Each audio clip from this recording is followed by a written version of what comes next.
આદિવાસી ગૌરવ દિવસ નિમિત્તે આજે ગુજરાતના ગૃહમંત્રી હર્ષ સંઘવી અને આદિવાસી સમાજના દિગ્ગજ નેતાઓના ડેડિયાપાડામાં ધામા જોવા મળી રહ્યા છે। ધારાસભ્ય ચૈતર વસાવાના ગઢમાં આજે ગૃહમંત્રી હર્ષ સંઘવીની એન્ટ્રી થઈ છે અને આગામી સમયમાં કઈ રીતે ડેડિયાપાડાની સીટ જીતવી તે માટેની પણ રણનીતિ ઘડવામાં આવી રહી છે। આગામી દિવસોમાં ધારાસભ્ય માટે ખૂબ મોટા પડકારો ઊભા થવાના છે। શું મામલો છે, વિગતે વાત કરીએ। વૈષ્ણવજન તો તેને કહીએ જે પીડ પરાઈ જાનાને રે। નમસ્કાર દર્શક મિત્રો, નવજીવન ન્યૂઝમાં આપનું સ્વાગત છે। હું છું ફૈઝાન। ફરી એકવાર આદિવાસી વિસ્તારનું રાજકારણ ગરમાવાની શરૂઆત થઈ છે।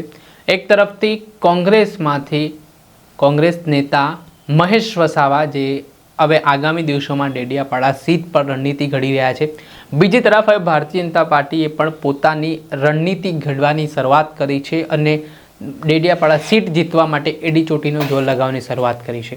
જે રીતે એક બાદ એક કાર્યક્રમો છે તે ડેડિયાપાડા ખાતે વડાપ્રધાનના હોય કે પછી ભાજપ પ્રદેશ લેવલના હોય તે થઈ રહ્યા છે। તેના કારણે આગામી સમયમાં એક નવા જૂનીના એંધાણ પણ મનાઈ રહ્યા છે। ત્યારે આજે આદિવાસી ગૌરવ દિવસ નિમિત્તે અભિવાદન સમારોહનો કાર્યક્રમ રાખવામાં આવ્યો।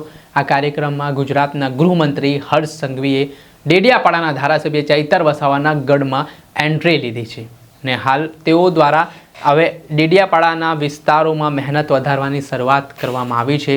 ધારાસભ્ય ચૈતર વસાવાને હરાવવા માટે હવે રણનીતિઓ ઘડવામાં આવી છે અને એક બાદ એક આદિવાસી સમાજના દિગ્ગજ નેતાઓને પણ કોંગ્રેસ અને ભાજપમાં જોડવામાં આવી રહ્યા છે।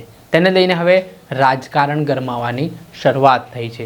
ધારાસભ્ય ચૈતર વસાવા જોવાનું એ રહ્યું કે કોંગ્રેસ તરફથી જોઈએ તો આદિવાસી નેતા મહેશ વસાવા એક તરફ તૈયારી કરી રહ્યા છે, બીજી તરફ ભારતીય જનતા પાર્ટી દ્વારા હવે નેતાઓની ફોજ છે તે ડેડિયાપાડા ખાતે ઉતારવામાં આવી રહી છે। વડાપ્રધાન ખુદ પ્રવાસ કરી ચૂક્યા છે અને ત્યારબાદ આજે ગૃહમંત્રી હર્ષ સંઘવી છે તે ડેડિયાપાડા પહોંચ્યા છે। હવે તેઓ ધુઆંધાર ભાષણ કરવાના છે। ત્યારે આના કારણે આદિવાસી વિસ્તારોમાં આજે નેતાઓ છે તે આદિવાસી સમાજને રીઝવવાના પ્રયાસો તેમણે 2027ની ચૂંટણી પહેલાં કર્યા છે। તેના કારણે હવે આદિવાસી સમાજ કઈ તરફે જાય છે તે પણ જોવાનું છે। આમ તો ધારાસભ્ય ચૈતર વસાવા એ આદિવાસી સમાજના ફાઇબ્રાન્ટ ધારાસભ્ય તરીકે બહાર ઉભરી આવ્યા છે, પરંતુ હવે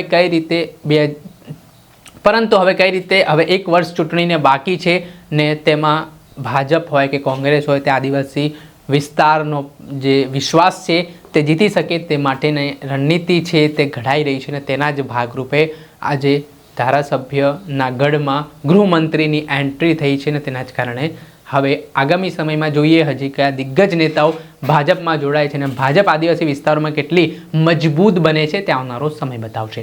દર્શક મિત્ર, આવા જ વિડીયો જોવા માટે નવજીવન ન્યૂઝ જોતા રહો।